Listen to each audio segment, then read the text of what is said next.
anything that you can give to the audience in terms of a practical, concrete step that you have taken, something that you have done in your university that you think has significantly enhanced the university's reputation? Well, we've just realised over the last year how many parents recommend the institution, Durham University, to their children or to the young people in their lives. And the stats, we did a survey in October last year. I'm not very bad at recording stats off the top of my head, but about 20% of Durham alumni who answered the survey have a relative who is a Durham alum. And then I went to see the open day people. And Durham's like that. Durham's a very intense student experience. You either love it or you hate it. If you love it, and then you recommend it to other people.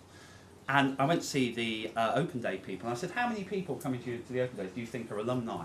And she said something between 15 and 25%. Wow. We do nothing for those people. They're coming to our institution with their children.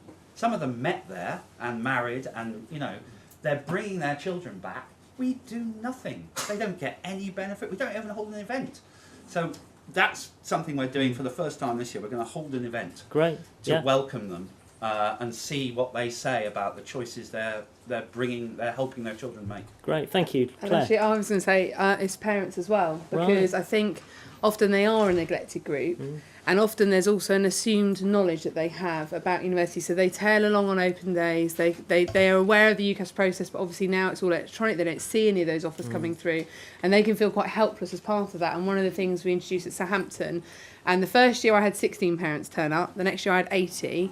The third year I had 400 and 100 on a waiting list, and a third of those were first generation university, so they had never been to university before. And it was an impartial parenting event held on the campus, so we're breaking down barriers of getting them onto university campus, but actually explaining to them the higher education process about what their young person is going through, how they can support them through that, actually terminology, really breaking it down. And when we were asking them, how did you find out about us? Because I went from 16 to 400, I needed a bigger lecture theatre, that was brilliant. And they said, actually, we had other parents who'd come last year, and they really enjoyed it, and they said it was really impartial. You weren't trying to just throw stuff down about how amazing Southampton University was, or handing out prospectuses. It was just actually a genuinely really useful evening, and that's why we came.